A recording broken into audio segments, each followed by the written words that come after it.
we have different types of armies in South Sudan. We have militias in South Sudan. We have Torontos and Niggers in South Sudan. These are the very people causing insecurity. And when you come to the issue of Juba, the insecurity is caused by Niggers. They are the people disturbing people in Juba. And these are our own children. These are where our mothers come in. This is where we come in. It's our own children. We are not taking care of them in the house, then they are causing insecurity. Sounds of the Week on iRadio, your eye on South Sudan. Live from Juba, on air and online. This is iRadio News.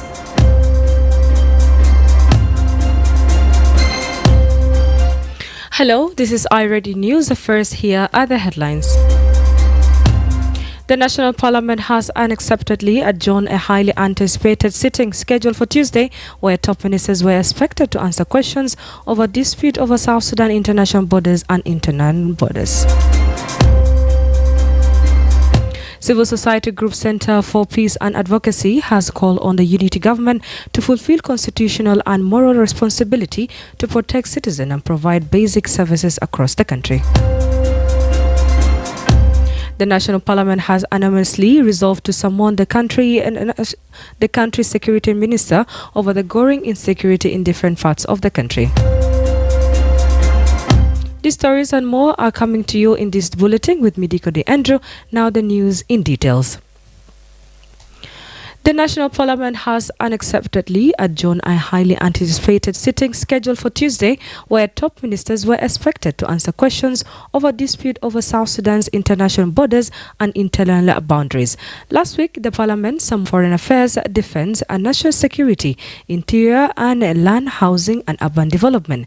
The ministers were expected to brief the Parliament on the latest regarding disputes with Sudan over Abyei, Kenya over the Ilium Triangle and border issues, and Uganda in Keju and Ethiopia Gumbela, among others. As expected, ministers including Defense Minister Cholton, Information Minister Michael Makwei, Foreign Affairs Minister Mande Simaya, Deputy Minister of Interior, the Minister of Labour James Hoth, arrived in the Parliament in this morning to respond. However, in an unexpected turn of events, the sitting was abruptly adjourned, according to circular issued by Makwej, the Clerk of Parliament, and Jan was due to unavailability of the significant reports among the reasons. In the circular, Nyong said, and I quote, "The office of the clerk to the assembly hereby informing the TNL leadership and the honorables that the sitting for today, September 2nd, 2025, on the summon of Minister of the Artigon to give reports on the Republic of South Sudan territory has been adjourned until further notice due to unavailability of significant reports accordingly and internal ally." End of quote. An iReady reporter who went to cover the sitting said the number of lawmakers represented was low and many seats were visible empty. Civil Society Group Center for Peace and Advocacy has called the unity government to fulfill the constitutional and moral responsibility to protect citizens and provide basic service across the country. In a statement extended to iRadio Newsroom on Monday, the group said they're deeply concerned about the ongoing crises such as hunger, unemployment, and recurring of flooding affecting South Sudanese communities. The group, led by Executive Director Termanyang, also criticized what it's described as lack of clear, comprehensive strategy to address seasonal floods and youth unemployment. CPA said that nearly half of South Sudan population is facing food insecurity driven by economic stagnation, climate disaster, and limited opportunities to sustainable livestock. The organization said, and I quote, "The people of South Sudan deserve a government that protects them, listen to them, and provide external services. Unfortunately, millions continue to face unbearable hardship due to years of negligence and poor governance." End of quote. CPA appealed to South Sudan's political leader to lead with integrity, uphold the rule of law, and commit to good governance, human rights, and respect all citizens. The group stressed that creating job opportunities for youth must be a national priority, saying that empowering young people with meaningful employment is a key of breaking the cycle of poverty and fostering peace. You're still listening to iRadio News, and the National Parliament has unanimously resolved to summon the country's security ministers over the growing insecurity in different parts of the country. Those summoned include the Minister of Defense and Veteran Affairs, Interior, National Security, and the chairperson of the National Transitional Committee.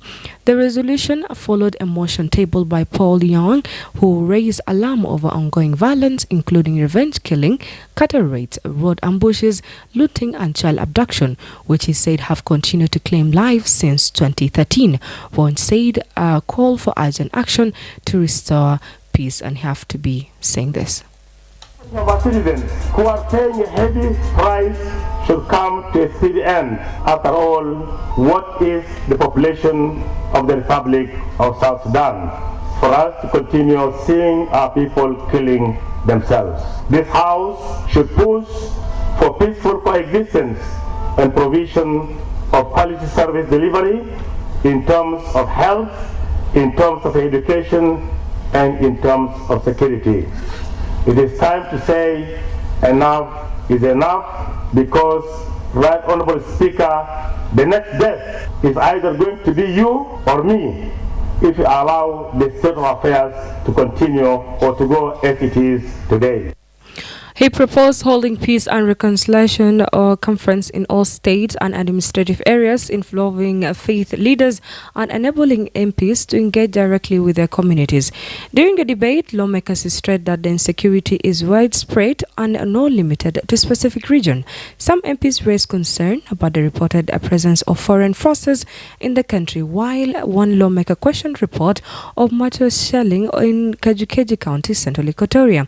Others say they have been unable to travel to their constituency due to unpaid parliamentary recess dues to the past 3 years. Some cited the lack of security escorts, with no pointing to the killing of the fellow MP in Nasser County, Upper Nile State, as an example of the risky they might be facing. The summoned ministers are expected to present a comprehensive report on the national security situation. The chairperson of the South Sudan Doctors Union has called on the government to raise salaries for the health workers and urged parliamentarians to increase the Minister of Health budget. Dr. Zakaria Jack proposed the specialist doctor should be paid between $3,000 to $5,000 per month, while general prosecution should earn between $1,700 to $2,000.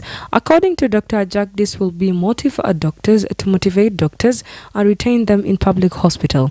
He also urged the government to prioritize the training health workers, and Dr. Jack was speaking to iRadio on the Dawn Show on Tuesday and happened to be saying this.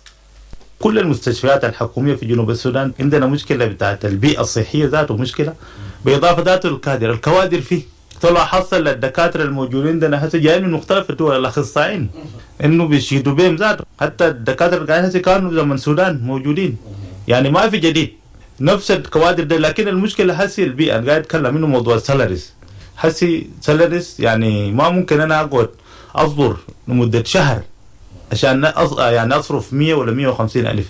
انا نعمل طب ده حاجه انسانيه يا جماعه، لكن برضو انا عندي اولاد، عندي اسره، حاجات دي كله يعني بيكون صعبه. حكومه كده جالسه الحكومه على الاقل ان احنا دايرين موضوع الالاونس ده للدكاتره، وانا دايرين يساوونا زي الريجونال اللي هو في الإيست أفريقيا. لازم نحن البيئة بتاعتنا السالاريز لازم يكون زي بتاع شرق أفريقيا عشان كلنا يكون يساوونا سوا معهم. South Sudan continues to have some of the worst health indicators in the world. The maternal mortality ratio stands at 789 deaths per 100,000 live births.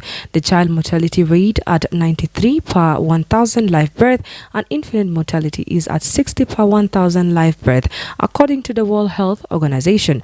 According to the Health Pooled Fund, access to health care services remain a challenge for many communities. It says even reaching a health facility does not guarantee access to appropriate care.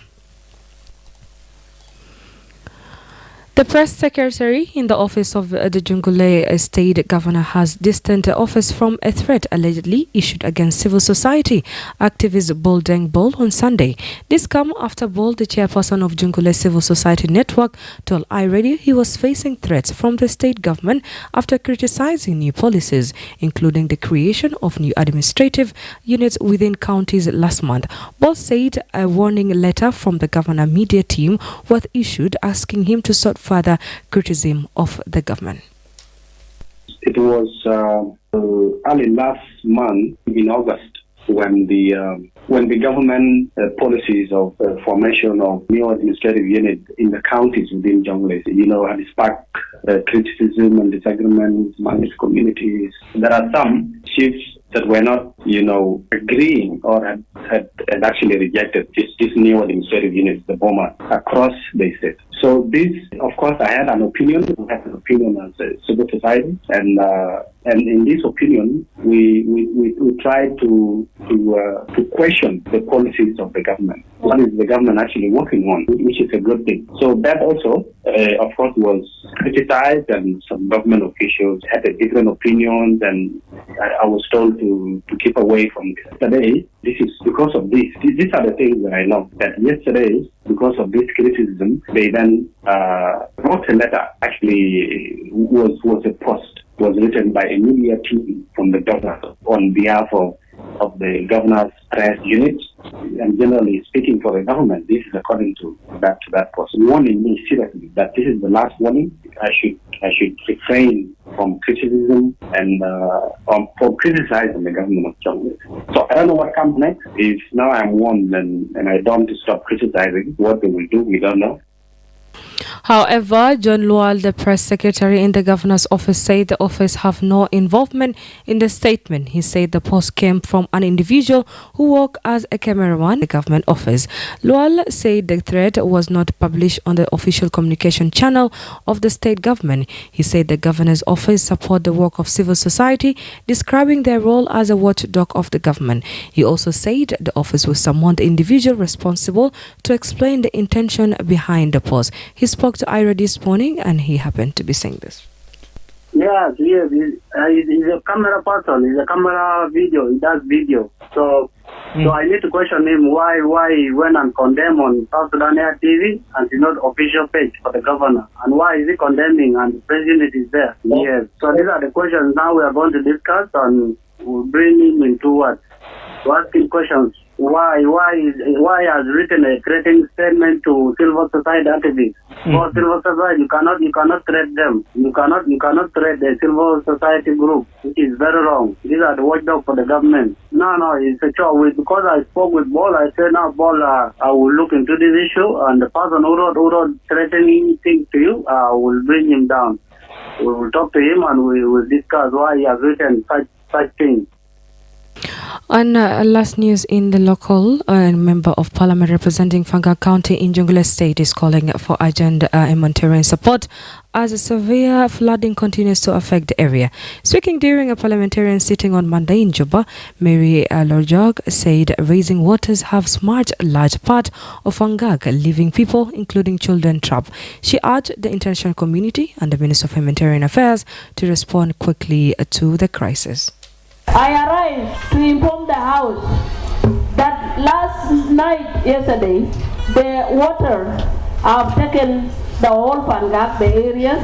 It has mined the areas. The people, the children are under the water.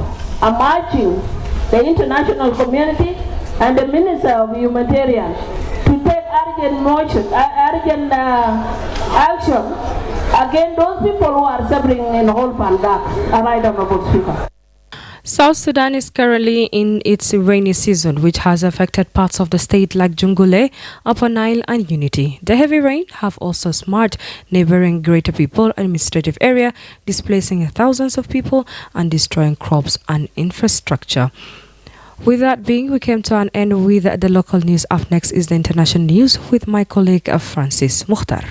In the international news, a landslide has killed at least 370 people in the remote Marra Mountains in western Sudan, a UN official has told the BBC. Anthony Gerard, the UN's deputy humanitarian coordinator for Sudan, said it was hard to assess the scale of the incident or the exact death toll as the area was very hard to reach.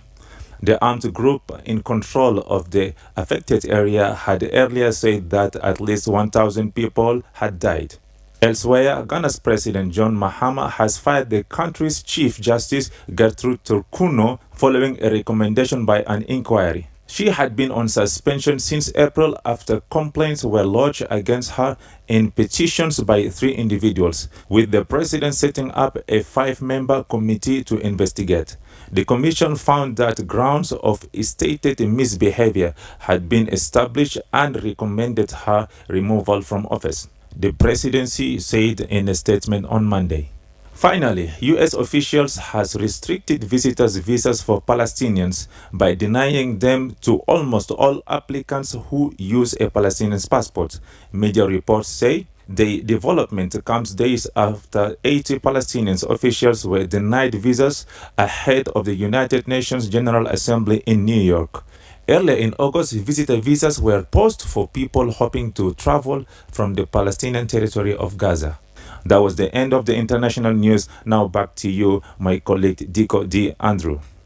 Thank you so much, Francis. Up next, the sport news with Joseph Akile. Egypt and Morocco could book tickets to the 2026 FIFA World Cup during this month's international window as African qualifying intensifies. Following an extended campaign which began in November 2023 and ends in October, 4 rounds of preliminaries are left to play. Only the 9 group winners are guaranteed a spot at the finals next year, with the 4 best-placed runners-up entering playoffs in November for a second chance to qualify via an intercontinental route.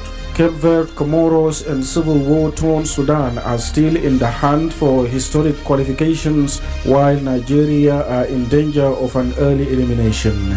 In football transfer, former Leicester City and England striker Jamie Vardy has joined Italian Series A side on a free transfer. Elsewhere in the Premier League, Tottenham Hotspur has strengthened their attack by signing Ronald Koolo from Paris Saint-Germain on a season-long loan.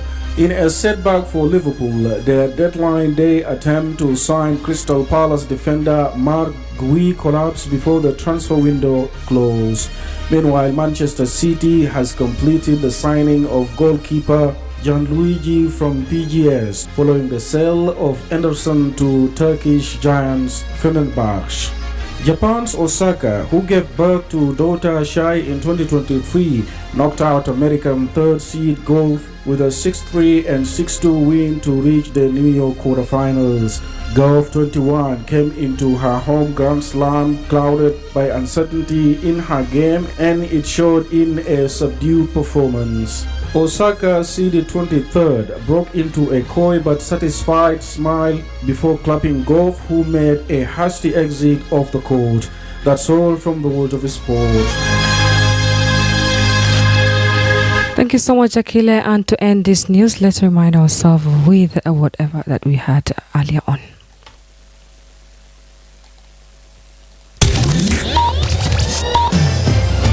The National Parliament has unacceptedly adjourned a highly anticipated citizen for a schedule Tuesday, where top ministers were expected to answer questions over dispute over South Sudan international borders and internet boundaries. Civil society group Center for Peace and Advocacy has called the unity government to fulfill its constitutional and moral responsibility to protect citizens and provide basic services across the country. The National Parliament has unanimously resolved to summon the country's security ministers over the growing insecurity in different parts of the country. That's the end of iRadio News. If there is a story or an event you would like iRadio to cover or report about, please send us a text message on +211 925 287 80870. It's also our WhatsApp number. Follow us on X at iRadio Juba, like our Facebook page, iRadio, or subscribe to our YouTube channel at iRadio South Sudan. You can also visit our website and listen to online at www.iradio.org. Stay tuned for news in Arabic at 1:30. I'm Dikodi Andrew. Thank you for listening.